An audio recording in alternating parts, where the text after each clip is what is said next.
las disculpas de parte de Nicolás Pino, que no pudo estar en el día de hoy aquí.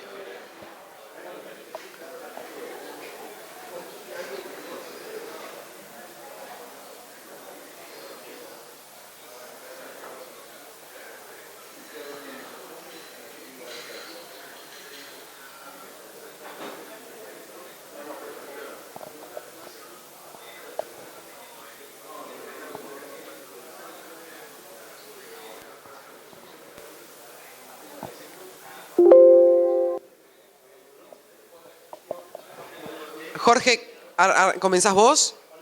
Perfecto. A continuación, Elvio con lo propio, y luego Carlos, y luego hacemos una rondita de algunas preguntas aquí con Pilu Giraudo para intercambiar algunas reflexiones.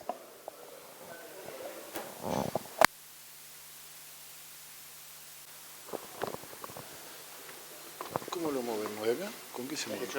¿Vos me lo manejas? Dale. Espérate que se proyecte. ¿Está? Bueno, buenas tardes, a pesar de que nos hemos saludado y charlado con casi todos. Muchas gracias a la Fundación Libertad que nos brinda este espacio para que, si bien falta una de las patas, pero la mesa de enlace pueda estar presente teniendo con ustedes este contacto. Nos pidieron que hablemos un poquito sobre las perspectivas y, pásame la otra, las perspectivas ahí, y lo que pensamos nosotros que puede haber para adelante. Y un poco me voy a afirmar en lo que opiné terminando el bloque anterior.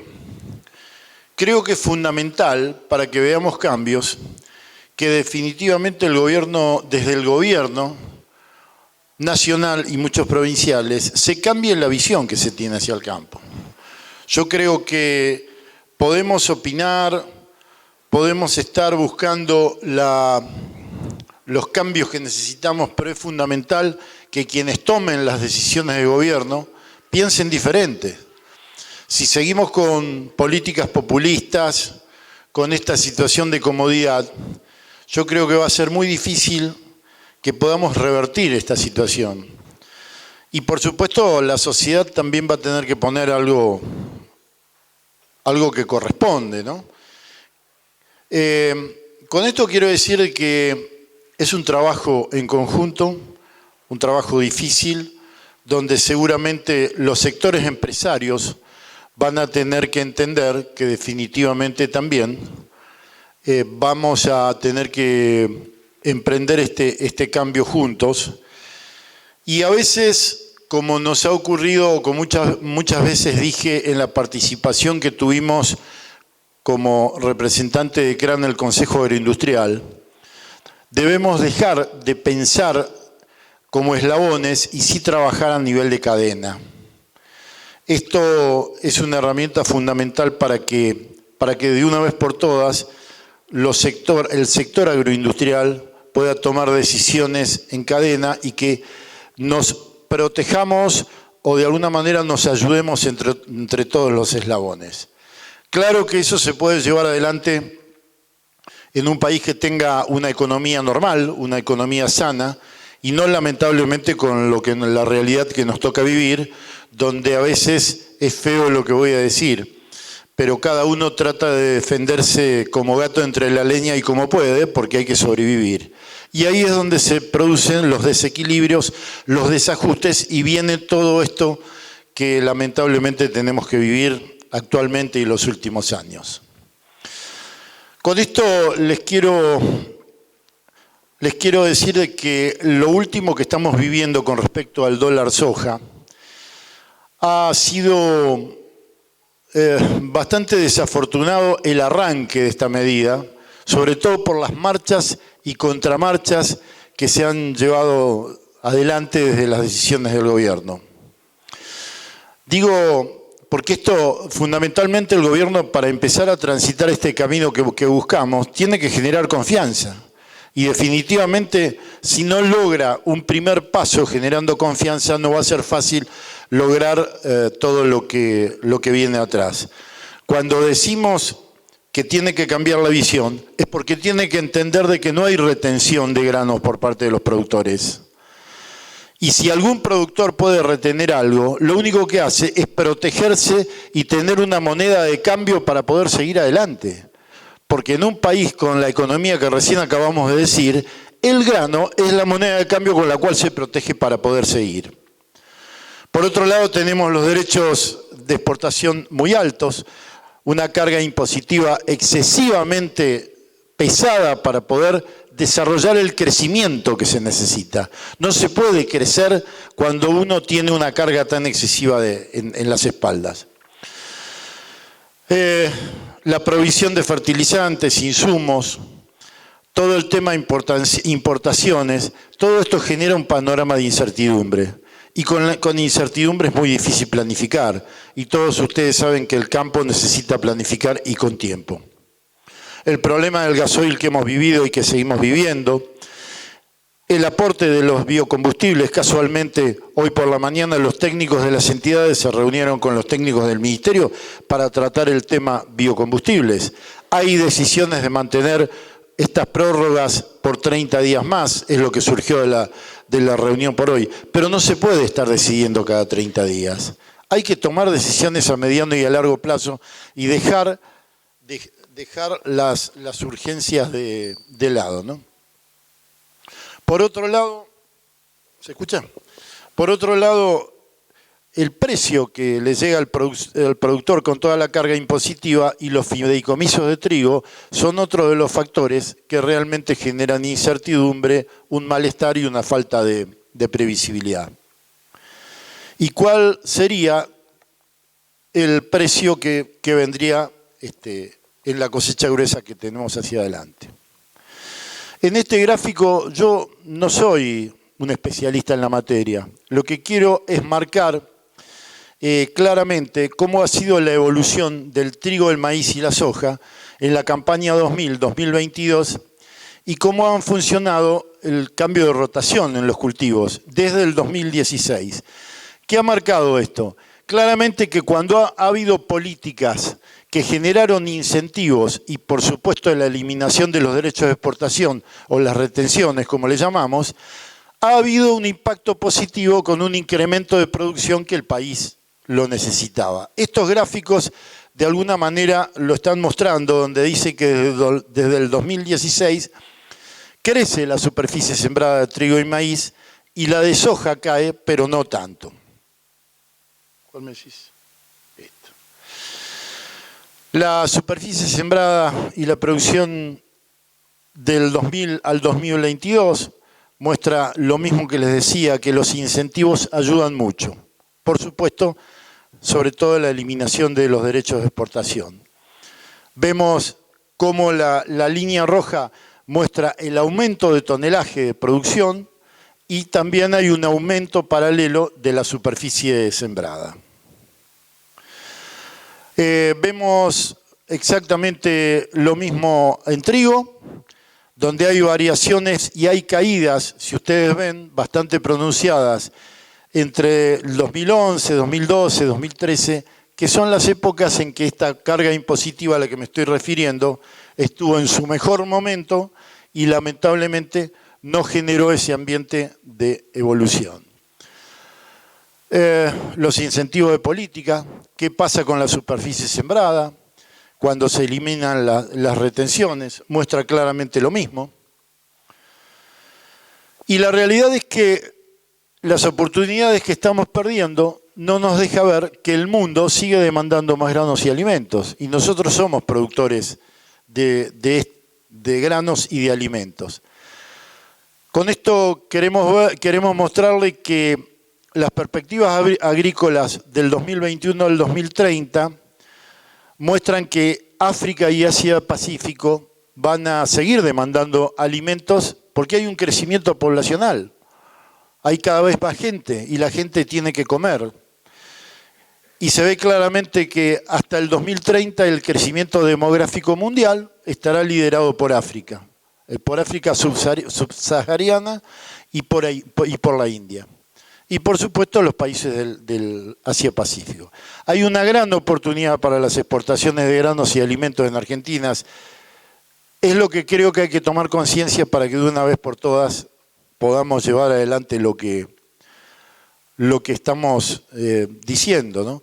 La demanda mundial de cereales va a seguir firme. Hoy un poco los que nos precedieron mostraron un panorama donde va a haber fuertes compras de trigo y maíz por parte de China e India, entre los países que nos van comprando, ¿no?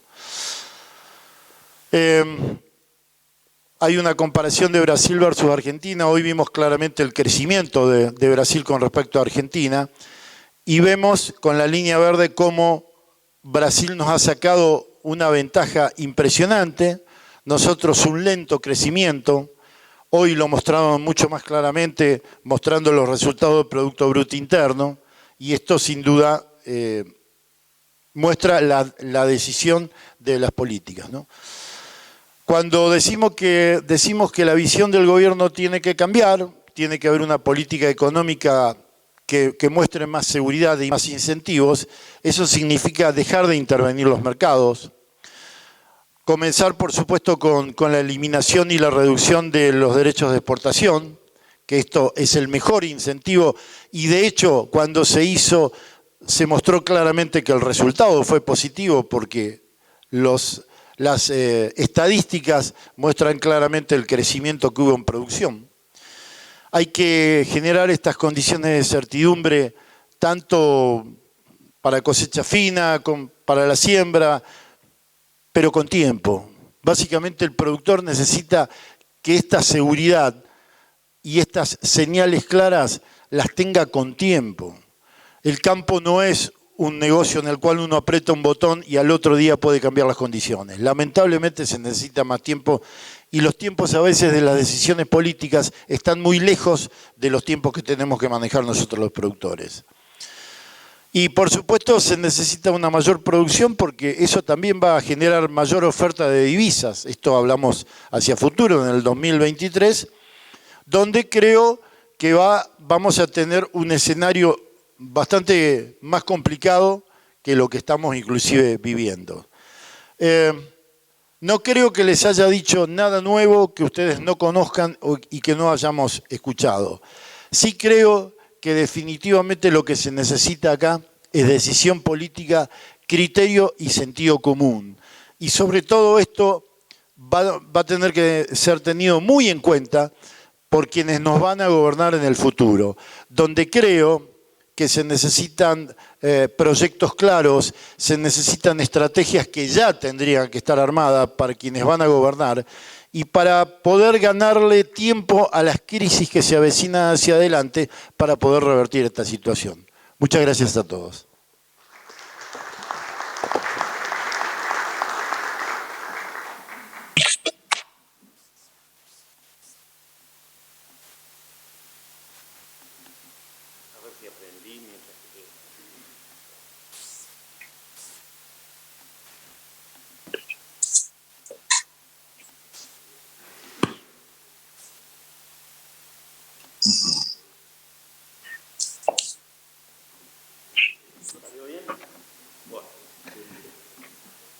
Evidentemente tengo buena memoria.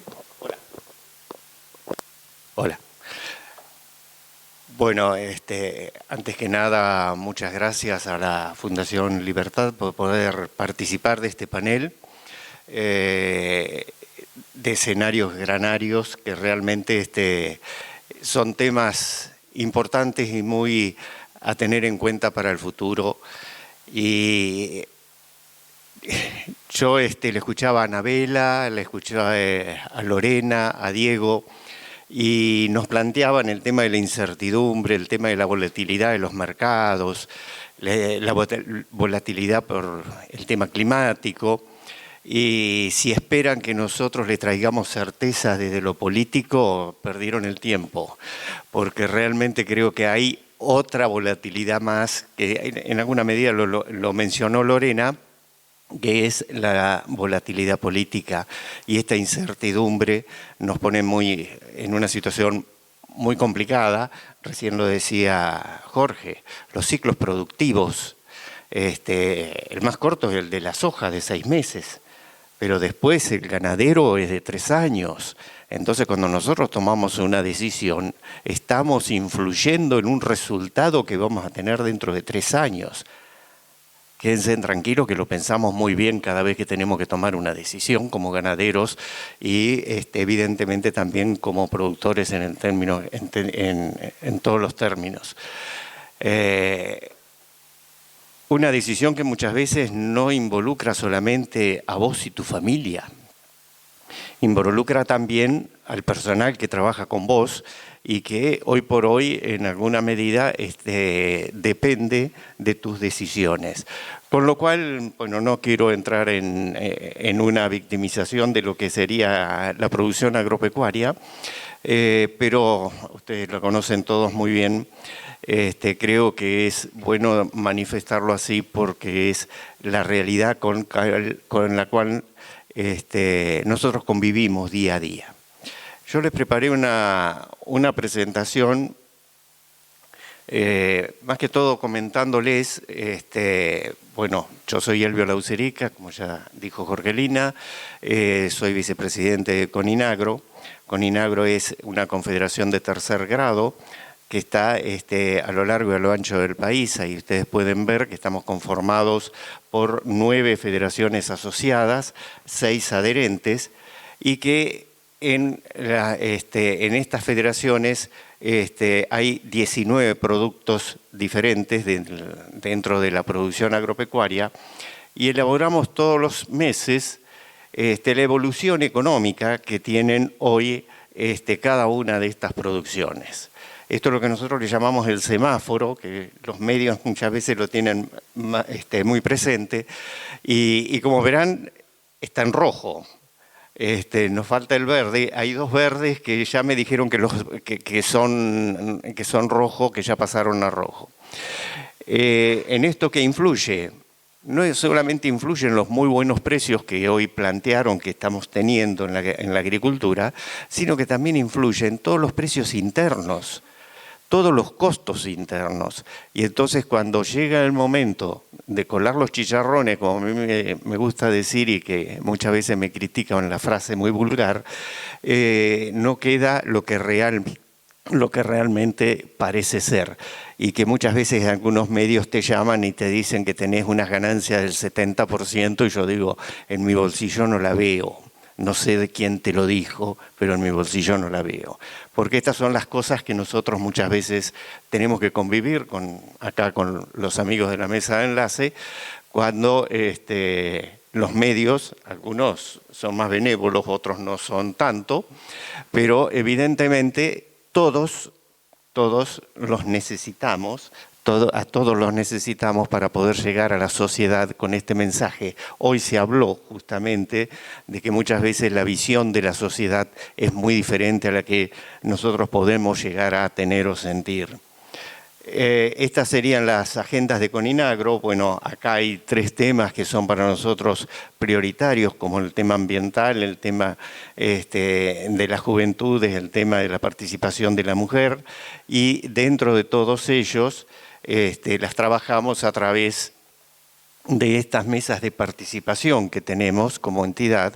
Algunas de ellas son institucionalizadas, como pueden ser el INAES, como puede ser el INTA, el INACE, la CONACE, son distintos organismos o reparticiones públicas en las cuales tenemos participación con los demás también integrantes de la mesa de enlace. Nosotros con todo esto tenemos un activo trabajo desde el punto de vista gremial, que en conjunto lo hacemos a través de los congresos, a través de las visitas y gestiones con los diputados y senadores, con la mesa de enlace ante la falta de respuestas que teníamos, y habiendo habido un acto electoral en el año 21 donde hubo un cambio en la composición del Congreso, tomamos la decisión de ir a visitar a los legisladores. Antes fuimos a los gobernadores, todos los gobernadores, incluso de distintos partidos políticos, nos decían que el problema de ellos era que no se respetaba el federalismo y que ellos veían las dificultades por un gobierno nacional que gobierna desde Buenos Aires con intereses muy lejos del bienestar de todos ustedes, de todos nosotros. Simplemente por ahí con otros intereses más partidarios, electorales, bueno, ustedes pónganle el nombre que quieran.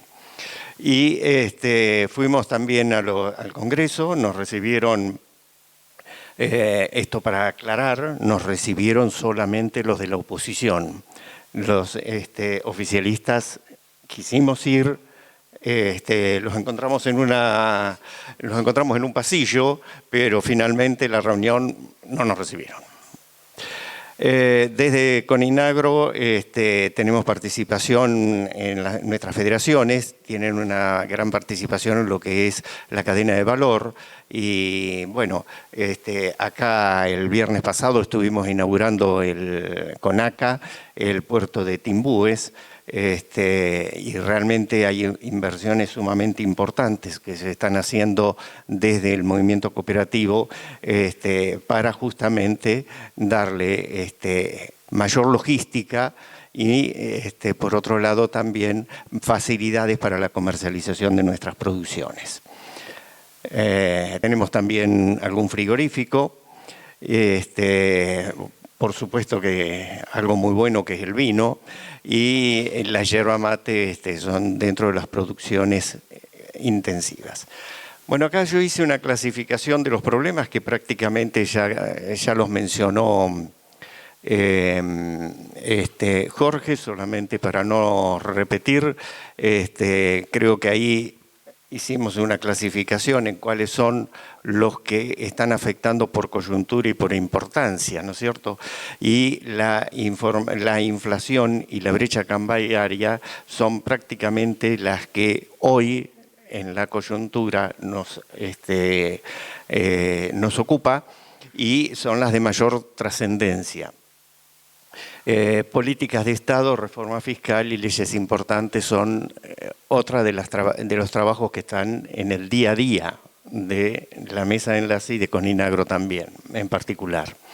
En el caso de las leyes, hay leyes como recién se mencionaron, el tema de las semillas, en las cuales nosotros la posición que tenemos es ante un proyecto que hubo, la posición que nosotros tenemos es que respetamos y reconocemos la innovación tecnológica, pero por el otro lado que se lleven a cabo las competencias que tiene el INAES el INASE, que tiene para hacer todas las supervisiones que necesite hacer, todas las inspecciones que necesite hacer, y no necesitamos poner un puntito y medio, era 1,5, ¿no? El que estaban por poner a las retenciones para repartir después entre los semilleros a dedo. Entonces, nosotros decimos respeten la legislación vigente y con eso ya solucionamos el problema de que los obtentores puedan tener el reconocimiento por la investigación que realmente hicieron. Otros temas, seguros, emergencia agropecuaria, con esto de la seca que ya Anabela nos dio bastante buenas noticias, que podemos tener otra niña por delante. La emergencia agropecuaria es una asignatura pendiente que todavía no se ha podido resolver. El tema de los biocombustibles, que recién lo comentaba, y a mí en este aspecto voy a hacer un comentario, no sé si ustedes tienen el dato. No utilizar el corte en los biocombustibles, en los combustibles, con los biocombustibles, en el gasoil con los biocombustibles, tenemos hoy por hoy una falta de gasoil. Por no haber hecho las inversiones en su momento del gasoducto Néstor Kirchner, y repito, nombre Néstor Kirchner, no lo puso Macri el nombre, entonces viene de lejos esa obra y todavía no se hizo. Por no haber hecho esa obra, tenemos que importar gas. Importar 30% de gasoil, importar el gas, nos representa un costo al país de 12.000 millones de dólares. que van a los países petroleros, y no al bienestar de los argentinos, porque es equivalente a lo que nos retienen en los derechos de exportación. Este es un dato importante a tener, porque muchas veces uno dice, ¿qué pasó? ¿Dónde fue a parar el derecho de exportación y seguimos teniendo 40% de pobreza? Acá, fue a parar acá, a los países petroleros. ¿Por qué? Por no haber hecho las decisiones no haber tomado las decisiones que se tenían que tomar, y por el otro lado, seguramente que habrá habido algún lobby empresario de los petroleros o de las provincias petroleras que trabajaron en contra de las energías limpias, como pueden ser el uso de los biocombustibles. Bueno, no sé cómo voy con los tiempos, Jorgelina, ¿me estás tomando tiempo? Tengo que redondear. Pero lo más importante para nosotros son las políticas a largo plazo, que son lo que más venimos insistiendo, que es trabajar en los temas ambientales, trabajar en la ruralidad como infraestructura para el campo, con conectividad, rutas, caminos rurales, con un tema muy particular que ustedes lo tienen muy presente, el tema de la hidrovía. No podemos estar todos los meses renovando la licencia para el dragado y balizamiento del río Paraná, todos los meses, nada más que porque no se toman las decisiones como se deberían tomar, de haber hecho una licitación internacional con todos los parámetros y requisitos, que evidentemente el pliego estaba hecho y todo, había que llevarlo adelante nada más. Y eso no es menor. Por hidrovía pasa el 70% de la producción agropecuaria y el 90% de los contenedores de las importaciones y exportaciones de nuestro país. Incentivos a la producción. En incentivos a la producción me permito comentarles 3 cositas. Es un proyecto de ley que se elaboró en conjunto con el Consejo Agroindustrial, y que a mí hay 3 puntos que me parecen que son muy distintivos. Uno es la amortización acelerada de importaciones, otro es el mínimo no imponible en las contribuciones patronales y en ganancias. Me contaba mi contador que en mi pueblo, un pueblo chico, los carpetas de los productores agropecuarios, solamente el 15% llegaba a pagar el máximo. Hoy pagan todos el máximo. ¿Por qué? Y porque achicaron los mínimos no imponibles, entonces cualquiera paga, yo iba a decir ya una mala palabra, pero cualquiera paga ganancias. Estamos trabajando juntamente con el resto del cooperativismo del Mercosur en lo que serían los 17 Objetivos del Desarrollo Sostenible. Estos son los temas que hoy por hoy preocupan al mundo y a la sociedad. Nuestros jóvenes muchas veces nos demandan alimentos, pero no cualquier alimento. Nos demandan alimentos saludables, que sean generados en ambientes socioeconómicos y ambientalmente sustentables. Y estos son los temas que a mí me gustaría, y que estoy seguro que tanto Jorge como Carlos también, nos gustaría discutir, y no estar todos los días pensando si abrieron las exportaciones, cerraron las exportaciones, si el dólar soja es tanto o va a ser tanto. Y ahora nos acabamos de enterar que el dólar soja feneció, los $200 hace 5 minutos. Bueno, y el otro tema que me parece que es muy importante, que lo tengo en negritas, desde Coninagro para cada año electoral elaboramos un libro en donde hacemos las propuestas, El campo y la política se llama, vamos por la 5ª edición, donde le presentamos a todos los candidatos políticos, porque estamos convencidos que la solución pasa por la democracia, y que la solución pasa por la república, y la solución pasa porque elijamos bien cuando votemos. Y entonces a todos los que son candidatos les llevamos este libro con todas las preocupaciones y nuestra propia visión, tanto en educación como también innovación tecnológica, etcétera, etcétera. Bueno, con esto es todo. Creo que tengo 2 cositas anotadas. Perdóname, Jorgelina, si se me da el tiempo. Hoy se habló de los beneficios que tienen en algunas ciudades de Brasil las políticas agropecuarias. Yo soy de un pueblo del centro de la provincia de Buenos Aires, 11.000 habitantes. Tenemos muy claro que cuando le va bien al campo, el albañil tiene trabajo, el taller mecánico tiene trabajo, las gomerías tienen trabajo, los pintores tienen trabajo. Y lo siente toda la comunidad rural en el interior. Esa es una experiencia personal que quería transmitírsela y compartirla por lo que hoy presentaron los que me antecedieron en la palabra. Y en el caso del dólar soja, una de las cosas que mencionábamos y que creo que Jorge también se me adelantó, si el productor no retuvo la soja para especular, la retuvo porque tiene todos los gastos de aquí en adelante para afrontar en la siembra. Uno de esos gastos es el fertilizante.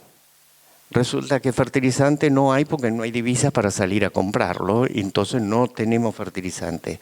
Tuviéramos fertilizantes, el productor inmediatamente vendería la soja para comprar el fertilizantes y se acordaría el problema de esta necesidad de salir y de inventar cosas que seguramente no va a ser perfecta y va a traer algún problema.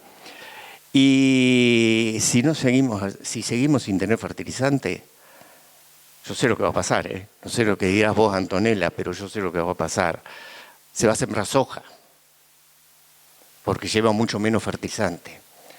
Bueno, a lo mejor es lo que el gobierno quiere para tener más retenciones. Gracias.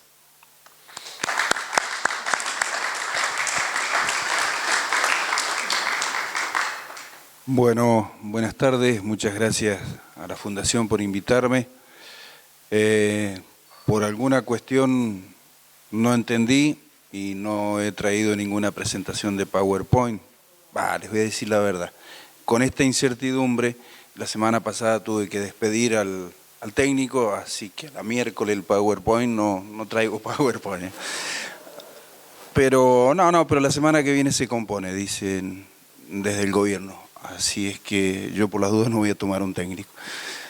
La verdad que en todo esto hay un título, hay una olla común en donde en la fábula de la rana nos fuimos cocinando todos. Y hay una olla VIP en donde tiene ciertas alarmas, pero se fue cocinando la política y se fue cocinando el gobierno.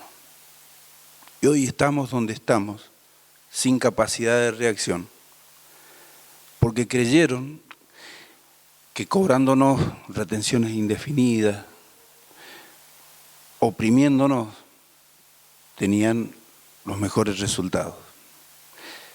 Creyeron que dándole migajas al sector que no tenía trabajo, los cooptaban y eran el mejor resultado electoral. Ahora bien,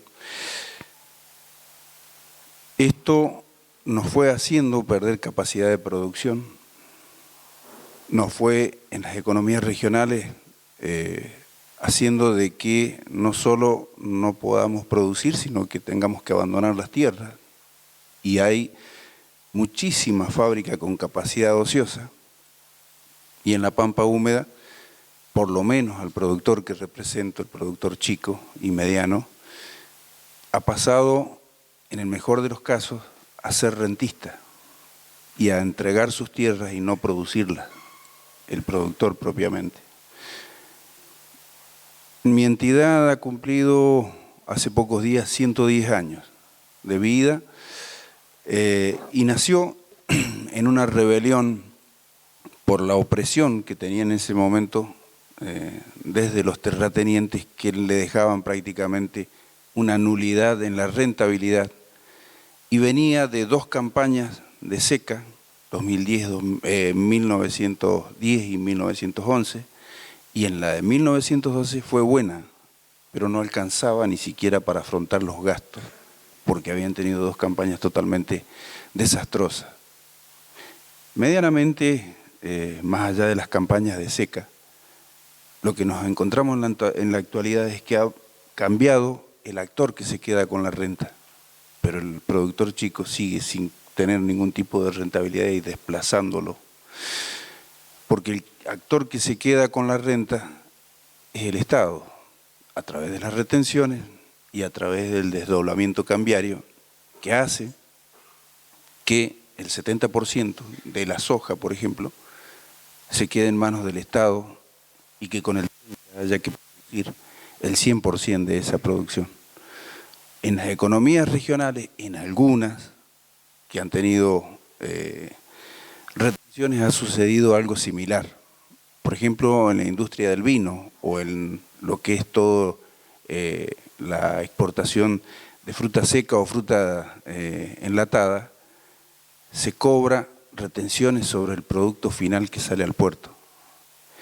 Y en definitiva, lo que va adentro, ya sea alguna fruta o el vino, es lo de menos valor. Todo lo que es el packaging y todo lo que es el vidrio, la etiqueta, el corcho, representa más. En definitiva, ¿qué termina sucediendo? Que ese 5, ese 4,5, ese 8 o lo que se esté cobrando, termina impactando en un 30, 30 y pico % como en la soja, sobre el producto inicial del productor. Con lo cual también se lo priva de la rentabilidad. Ahora, ¿por qué decía de la olla VIP? Esa olla VIP tiene las mismas condiciones, nada más que tiene alarmas. Cuando la temperatura llega muy alto y pone en momento de peligro el gobierno y a la clase política en su conjunto. ¿Y por qué? Cuando la alarma suena, la capacidad de reacción cuando ya estamos en una temperatura que nos va a dominar, también es lenta y también hay incertidumbre. El gobierno no sabe para dónde tomar, no sabe cómo hacer porque nos fue cocinando a todos. Un pueblo que perdió la dignidad y no sabe salir si no es con asistencia, no sabe salir por sus propios medios con trabajo. Y un sector productivo que sí tiene condiciones, sí sabe cómo salir, pero que lo asfixiaron con una situación impositiva que no nos dio posibilidades de tener rentabilidad, no nos generó las condiciones para producir más. Empezamos a trabajar una ley con el Consejo Agroindustrial para dar condiciones para producir 150 millones de toneladas y llegar a los 100.000 millones de divisas, de generación de divisas y 700.000 puestos más de trabajo a los que ya estaban en danza. Lo primero que hicieron desde el gobierno, analizar las cosas y ir cercenándonos la posibilidad de producir más. Porque lo primero que no se hablaba, porque no había que tocar el equilibrio fiscal, era de retenciones, de modificar las retenciones. Y obviamente, si no modificamos las condiciones para que haya mayor producción, le podemos dar condiciones a la industria, le podemos dar las condiciones al exportador, que si no hay que exportar, si no hay que elaborar, nada va a tener sentido. Y los políticos, el gobierno, cuando vino a reaccionar, se encuentra ahora que no sabe con qué tentarnos para que vendamos la soja. Como no tienen ni la más mínima idea de cómo se desarrolla la producción, creen que lo nuestro fue especulativo y hasta nocivo y malintencionado hacia el gobierno, lo del segundo semestre. Cuando el primer semestre, habría que preguntarle, ¿qué hicieron con una liquidación de trigo, maíz y soja que superó en 3.000 millones de dólares a la del año pasado, que superó en 9.000 millones a la del anteaño pasado?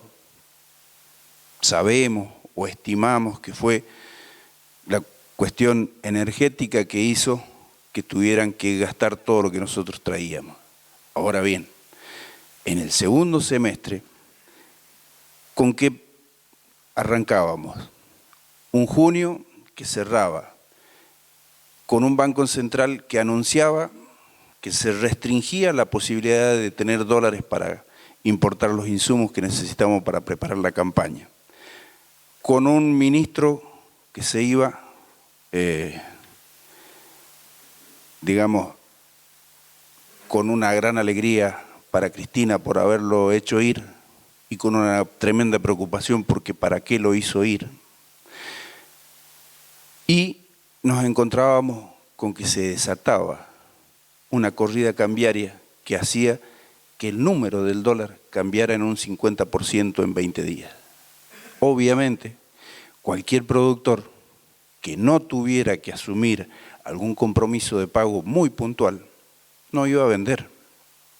Pero por la condición macro, no por la situación de especulación. Pero además, porque todos los años hacemos lo mismo. Nos vamos afrontando compromisos de pago con ventas de nuestro producido, que es una cuestión lógica. ¿Y por qué atesoramos en el producido? Porque no tenemos ni la moneda nacional, ni la posibilidad de acceder a otro tipo de monedas que nos garantice que vamos a tener confiabilidad. Entonces nos quedamos en el producido. Pero por otra parte, nos quedamos muchas veces en el producido, porque como no tenemos, a pesar de que nos sacan hasta las ganas de vivir, no tenemos seguro multirriesgo. Si había que pagar tecnología de semilla, nos querían poner un 1,5 más, porque nunca tuvieron la habilidad de generar las condiciones en un país productivo, de que tengamos el acceso a la tecnología como lo tiene Brasil, como lo tiene Uruguay, como lo tiene Paraguay. Parece que estuviéramos hablando de Estados Unidos, de Canadá, de Francia, y estamos hablando de nuestros vecinos, sin desmerecer a nadie, pero digo, no lo tenemos lejos el ejemplo, lo tenemos acá, cruzando el río. Y nos quedamos en todo esto que ha sido, ¿qué más le podemos sacar? No qué mejores condiciones les podemos dar para que ellos, nosotros, los productores, aportemos más. Lamentablemente, esta situación está llamando a la reflexión al gobierno. Hoy, por una coyuntura, quizás nos ofrezcan una mejora que, así sea el dólar soja, que ya nació muerto, porque creo que no lo tomó nadie, o lo tomaron muy poquititos, pero que nosotros lo combatimos desde que estaban anunciándolo. Y que recuerdo que el ministro decía, por favor no me mates en esta, acompáñame. No te voy a acompañar, porque el pequeño productor ya vendió, porque es una cuestión que no se entiende qué es lo que quieren, y principalmente porque no queremos una paridad, o una más de entre tantas distintas que hay, sino que queremos que se acorten las brechas y que haya una sólida paridad cambiaria, porque si no lo que estamos buscando es privilegios para nosotros en desmedro del conjunto de la Argentina. Y ahí es donde nos equivocamos fuertemente, porque nosotros como pequeños defendemos al pequeño, obviamente, pero además no es que defendamos pobres, defendemos productores de escala pequeña, pero que tienen las ambiciones y los derechos de progreso y de desarrollo como cualquier otro. ¿Qué es distinto? Defender a pobres para que se conserven en la pobreza, como hacen muchos, defender a quienes no tienen trabajo, pero no para que lo consigan, sino para que los ayuden y sigan sin trabajo. Nosotros defendemos a los productores para que se puedan desarrollar y se puedan realizar a través de la producción. Y ojalá que en algún momento lo podamos abordar como corresponde. Toda la política necesita darnos muestra de que realmente está entendiendo por dónde va la cosa. Vemos que el gobierno no. Ojalá que la oposición, más allá de atacar las equivocaciones, también tome nota y vaya teniendo un programa. Programa que la mesa de enlace, cuando iban a la otra carrera electoral para presidente, cuando llegó Alberto Fernández, a todos les dimos un un documento de 14 puntos. Quizás no es la tabla de los 10 mandamientos, pero sí es el esquema o una estructura para desarrollar las políticas públicas que necesita el campo y el país para desarrollarse. Ojalá que lo podamos realizar. Estas propuestas coyunturales que tiene el gobierno de alguna solución que no es para nosotros, es una solución para ellos que necesitan salir de la tremenda desesperación de dólares, ojalá que los haga reflexionar, pero fundamentalmente que a la gente y que a los productores los haga entender y nos respalden, nos den la fuerza que necesitamos para hoy, más que nunca, plantarnos y decir por dónde tiene que ir la cosa, porque se han equivocado tan feo, tan groseramente, nos han sacado tanto, que hace 2 años atrás, no nos olvidemos, nosotros reclamábamos hace 3 años casi, de que no nos aplicaran 3% más. ¿Y terminaron en qué? En que en octubre, como necesitaban dólares parecido ahora, hace 2 años atrás, le sacaban 3 puntos a las retenciones para que liquidaran. Coyunturalmente favoreciendo ¿a quién?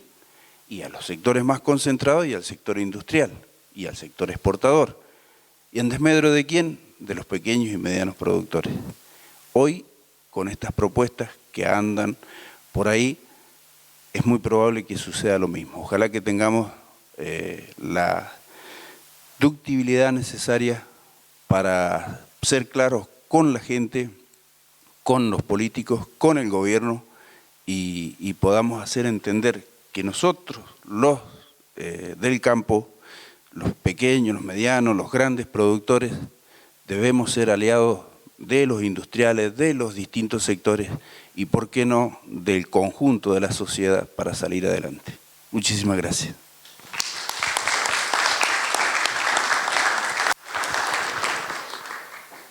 Me hizo acordar algo de los 14 puntos. Hace 4 años se presentaron los 14 puntos, hace 4 años. El otro día los volví a leer. Todos tienen actualidad. Hasta aquel que dice que la Secretaría, que era en ese momento Secretaría de Estado de Agricultura y Ganadería y Pesca, pasara a ser ministerio. Hoy volvió a Secretaría, así que volvió a tener vigencia ese punto de los 14. Discúlpame. No, por favor. Gracias a los 3. Pilu Giraudo, ¿le parece? Cómo no, bueno, gracias y gracias a Fundación Libertad por una edición más. Preguntas para ustedes. Una edición más de escenarios granarios. Les quería hacer una pregunta a los 3, pero para cada uno en un espacio, una situación específica. Con tanta reunión que vienen teniendo tantos años, tantos funcionarios distintos, tantos equipos técnicos distintos, los que saben, los que conocen, los que tienen mayor apertura, los que no la tienen. ¿Hubo algún momento donde pueden hablar con claridad meridiana de que el mundo quiere cada vez más alimentos y que nosotros los podemos producir, que el mundo quiere que tengamos la menor huella ambiental y nosotros tenemos un liderazgo absoluto en ese sentido, que el mundo quiere biocombustible y nosotros tenemos la capacidad de hacerlo? Esa parte te la dejo a vos, Jorge. Elvio, a vos te pregunto, ¿pueden hablar de que, por supuesto, todo lo que implican los commodities, pero la enorme cantidad de economías regionales, en un país con el 50% de pobreza, economías regionales que son llave maestra para llevar inversión, generación de riqueza, demanda de empleo, genuina recaudación, que vuelva con servicios y atención a los menos favorecidos en cada rincón del país, que tenemos nichos pero tremendos para explorar en el país y en el mundo? Y a vos, Carlos, te pregunto, ¿entienden, se puede hablar que toda esta posibilidad enorme de la agrobioindustria, que cada vez la ciencia nos da la posibilidad de que disminuyamos la cantidad de desechos porque cada desecho es un nuevo producto para una nueva producción, un nuevo desarrollo y entonces las escalas se desdibujan completamente y nos necesitamos todos para dar posibilidades a todo el país. ¿Hay algún momento, hay interlocutores con los que puedan hablar esto? Yo creo que lo que te voy a contestar va a ser muy duro. De todas las experiencias de las reuniones que hemos tenido, yo no he visto en ningún funcionario la conciencia de lo que vos planteás, que es a largo plazo. Y lo dijo recién Elvio y Carlos, hemos insistido mucho en ese documento de los 14 puntos, porque ese documento de los 14 puntos contiene lo que vos acabas de decir. Creo que ni siquiera lo deben haber ojeado. Debe estar en el cajón de algún escritorio bien guardado. Y lo peor es que cuando vos hablás, te dan la razón, te dicen que te escuchan, pero obviamente las decisiones que toman después no condicen con lo que nosotros le vamos a pedir. Y algo que realmente molesta mucho, le dan prioridad a la decisión política para ver cuál es el rédito político que pueden tener de lo que nosotros llevamos. Por eso es que no tenemos resultados. Porque lo que siempre buscan es, en esa decisión política, es a ver si terminan quedando bien acomodados. Por eso creo que Argentina no tiene políticas a mediano y a largo plazo, porque se viven tapando parches y atendiendo la emergencia o la urgencia, como le querramos llamar, porque las medidas, en definitiva, siempre terminan siendo recaudatorias. Y cuidado, no es solamente el oficialismo. Ojo con lo que les voy a decir. Hemos estado en reunión de la Comisión de Agricultura y Ganadería e Industria en la Cámara de Diputados y en la oposición, cuando uno empieza a hablar, va todo fenómeno. Cuando empezamos a hablar de recortar el Estado y de reasignar recursos, se terminó la reunión. Con esto les quiero decir de que el político le da prioridad a la política sin pensar realmente las consecuencias profundas que pueden generar las decisiones. No sé si contesto lo que vos decís. Es duro.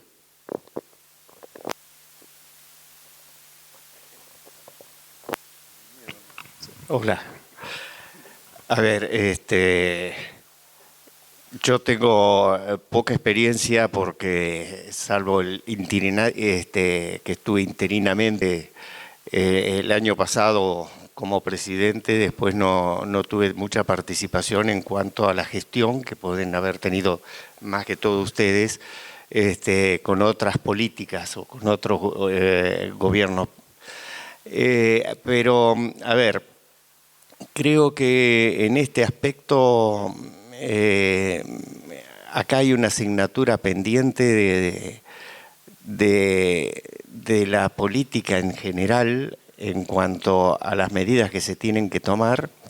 Y el otro día nosotros organizamos una reunión en Coninagro en el cual invitamos al ministro de Economía y participaron los presidentes y gerentes de las 9 asociaciones o federaciones que nosotros tenemos en Coninagro.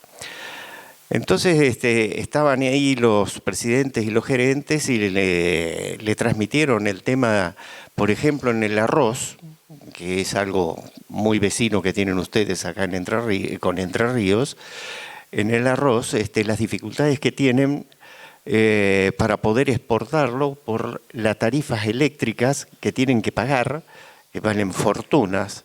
Porque yo no sé si ustedes saben que la tarifa eléctrica tiene 2 componentes. Un componente es la generación y otro componente es el transporte. Y la luz, ¿cómo la pagamos? La pagamos por la distancia que tenemos al kilómetro cero, que está frente al Congreso en la ciudad de Buenos Aires. El que tiene el departamento frente al Congreso de la ciudad de Buenos Aires paga 0 de transporte y paga nada más que generación. Yo tengo un familiar que vive en Belgrano y paga 600 pesos de luz, cuando nosotros en el interior a 250 kilómetros pagamos 2.000, 2.500, 3.000 pesos de luz mensual, más o menos el mismo consumo. Entonces estas distorsiones fueron buenas para que las transmitieran los propios vivientes de las mismas al ministro. Y ahí vimos que en las economías regionales hay muchos problemas como este que acaba de plantear y que también lo planteó Fecovita, que es el tema de la disponibilidad de vidrio para la vitivinicultura.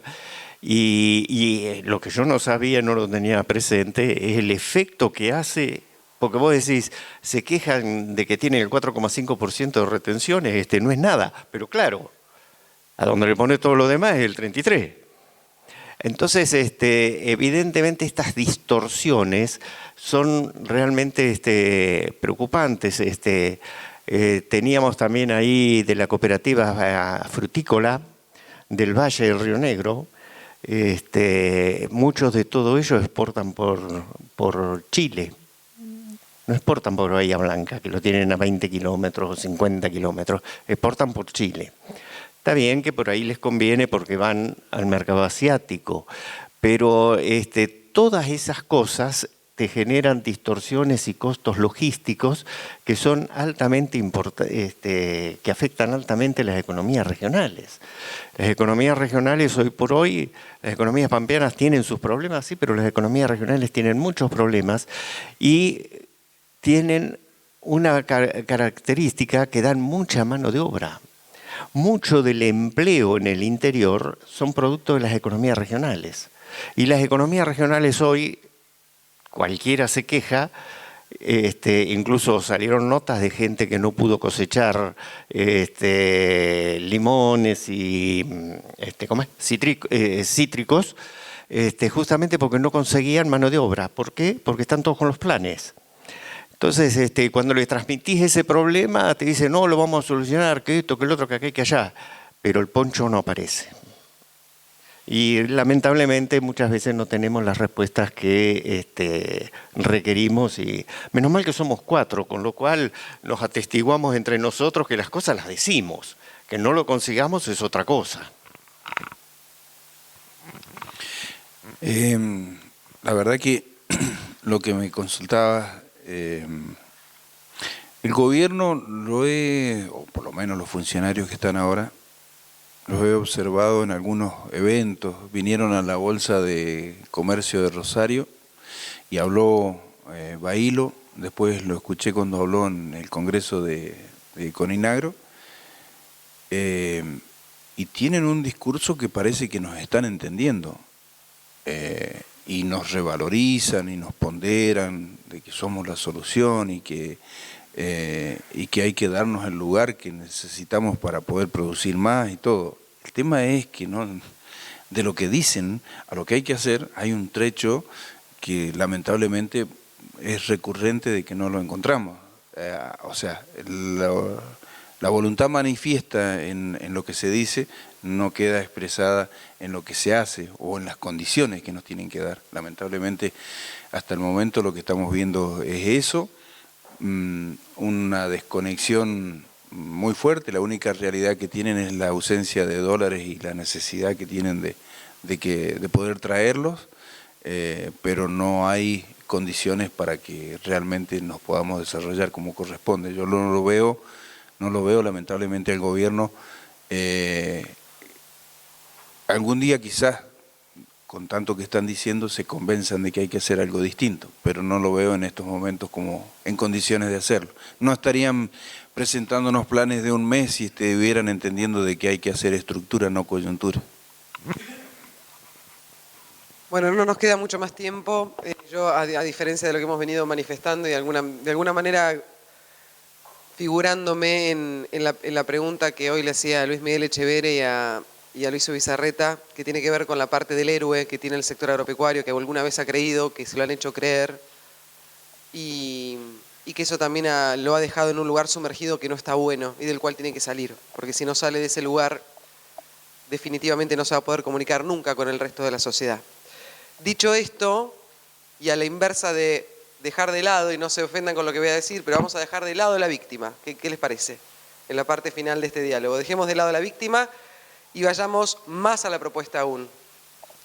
Y lo que le quiero preguntar a cada uno es, ¿Qué más consideran que pueden hacer? Y no me digan, no, pero hacemos, pero ponemos, pero... No, no, no, no. ¿Qué más consideran que pueden hacer? Porque hay una realidad. Es el principal motor de la economía argentina. Es el que genera los dólares. Es el que muchas veces vamos a encontrar ahí, por ahí, alguna persona, y me agarro un poco de lo que dice Jorge Chemes, porque es cierto también que en la oposición, en el hoy, hay mucha gente que yo personalmente he visto sonreír ante esto que estamos viviendo. ¿Y por qué sonríe? Porque están esperando que el barco se hunda con el gobierno actual en el timón. El problema es que se olvidan que en el barco estamos todos. Evidentemente, cual Titanic, hay poco salvavidas. Y la pregunta en todo caso es, ¿quién es el que tiene el salvavidas? ¿Quién es el que tiene el barco que lo va a ayudar? El barco aledaño, el barco de rescate que lo va a llevar hasta la orilla. Entonces busquemos los barcos de rescate. La pregunta que yo les hago a cada uno de ustedes y les propongo pensar de verdad y de corazón es ¿qué más se puede hacer? Y les tiro una cosita que se me está viniendo a la cabeza todo el tiempo. Hace 2 jornadas estuve en un evento que hizo Fertilizar, la Asociación Civil Fertilizar, y trajo a un especialista, un turco, que vino a proponerles algo a los productores argentinos, y es, fertilicen más. No, pero no llego porque la ecuación económica, insumo-producto, y sí, un montón de argumentos que yo conozco como comunicadora de este sector. Pero muchachos, podemos fertilizar más. No nos hagamos los tontos, esto es una realidad. Podemos fertilizar más. No puede ser que en la Argentina, si bien estamos creciendo, haya tremendas distancias en materia del rendimiento potencial que podemos llegar a tener por falta de fertilización. Y nos explicaba algo muy que tienen que tenerlo en la cabeza. Existe el hambre crónico, que lo debe existir, Pilu Giraud es una experta en esto. Existe el hambre crónico, que es la falta de alimentos. La que todos conocemos, el hambre que lamentablemente todos conocemos. Ahora, también existe el hambre oculto. 2.000 millones de personas en este mundo sufren hambre oculto. Falta de micronutrientes. ¿Qué significa esto? Que los micronutrientes no están en los alimentos. ¿Por qué no están en los alimentos? Porque no se fertiliza. Entonces, no solamente estamos haciendo un trigo, por decir un ejemplo, con bajo micronutriente para nosotros que lo comemos, sino que también estamos exportando a un África que cada vez más lo necesita y no lo tiene. Y hasta que no se transforme en un problema de salud pública parece que a nadie le importa. Hasta que el COVID no aparece, a nadie le importa. Entonces, esto se los tiro como idea, porque tan solo porque me agarro de mis percepciones, y les digo, ¿qué más podemos hacer desde el sector para que el barco llegue a destino? Yo de la mano de lo que vos decís, creo que me ganaste de mano porque te voy a decir qué podemos hacer. Bueno, producir más. Me van a saltar a la yugular porque van a decir va en contra de lo que tiene que ser. No, bueno, yo creo que hay alternativas. Lo que sí creo, y esto estoy convencido, de que hay que lograr una conciencia de trabajo mancomunado y de lucha, pero de lucha con sentido de pertenencia en el sector. Porque cuidado que hay mucha hipocresía dentro de nuestro sector. Por favor, tómenlo con cautela, que nadie se ofenda. Pero cuando vamos a una medida de fuerza, los mismos que te pidieron la medida de fuerza al 4.º día te están pidiendo que la levantes porque tienen que pagar el impuesto o no sé qué tienen que hacer. Entonces, creo que hay que hacer una gimnasia de sinceramiento, de realmente en el sector, si vamos a luchar, vamos a luchar todos, y firme. Porque creo que produciendo más, pero manteniendo una posición mucho más firme de nuestro sector, generando esa validación o generando esa posición en la sociedad que realmente seamos reconocidos, las cosas pueden cambiar, desde mi humilde opinión, ¿no? Pavada de pregunta la que hiciste, Jorgelina, pero seguramente que estamos todos tratando, yo cuando hablo con los míos y muchas veces me dicen, che, ¿cómo protestamos? Que que el otro, y no ven. Bueno, ¿qué se te ocurre?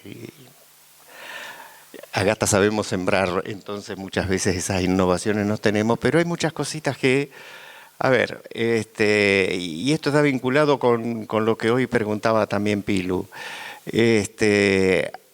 Hace poco tiempo, hace el año pasado, estuvo el encuentro de Glasgow, donde se reunió el mundo para analizar los temas ambientales. El ministro Cabandier había hecho un cálculo en ambiente que teníamos que reducir el 20% del rodeo vacuno porque erutaban las vacas. Y el eruto era gases de efecto invernadero. Bueno, por suerte apareció un estudio que había hecho el IPCBA con científicos argentinos, creo que estaba el INTA también, que está estudiando esto mucho, y llegaron a la conclusión que las vacas son beneficiosas porque al fin y al cabo erutan, sí, pero fijan y son parte del ciclo del carbono. Entonces la huella del carbono se achica muchísimo justamente por las vacas que comen el pasto y ese pasto fija con la energía solar el dióxido de carbono y los gases de efecto invernadero. El balance es positivo. Bueno, esto fue un trabajo de lo que se puede hacer muchas veces trabajando en conjunto y logramos que el gobierno en ese caso cambiara una posición y en vez de ir un ministro fue otro y las vaquitas se salvaron porque si no, no sé cuáles eran el 20% de vacas que teníamos que eliminar. Eso es un tema, este es un tema que a nosotros nos preocupa muchísimo porque hemos visto muchas encuestas en donde prácticamente esto que nos transmite Jorgelina se ve en muchos lados donde hay un cuestionamiento y que no quiero victimizarme, pero es un cuestionamiento que tiene mucho que ver con una gran raíz política, ideológica, que se ha implantado y que muchas veces, para poder ganar elecciones, generan las diferencias y las divisiones entre los argentinos. Y creo que uno de los que ligamos esto es todo el sector que está vinculado al campo. Esto no quiere decir que nos quedemos en el diagnóstico. Esto quiere decir que tenemos que trabajar en unir esto que es lo rural con lo urbano. Junto con la Fundación Barbechando y junto con alguna otra, Barbechando y nosotros 4 éramos, ¿no? Que en su momento se hizo una campaña publicitaria previa a las elecciones del año pasado, en el cual se buscó unir y rescatar las cosas que aporta el campo, pero también las cosas que aportan la ciudad al campo. Era un mensaje hermoso cuando te decía que la ciudad recibía a nuestros hijos para educarlos y para, en algunos casos, hasta para darles trabajo. Entonces creo que este tipo de cosas son, cuando la coyuntura nos lo permita, son el tipo de cosas que tenemos que estar discutiendo, Jorgelina. Es muy buena tu pregunta, pero justamente eso es lo que tenemos que estar discutiendo. En la medida que acá podamos tener esto que hoy se dijo, los farmers en Estados Unidos son muy bien vistos. Cuando pase eso, seguramente que no vamos a ser la fuente de recaudación y vamos a pasar entonces a tener por ahí otro tipo de presencia dentro de las decisiones que tomen los políticos. Seguramente que está en nuestras manos. Yo hasta acá llegué, pero estoy abierto para que podamos hacer lo que sea necesario porque veo este problema y es algo que tenemos que solucionarlo.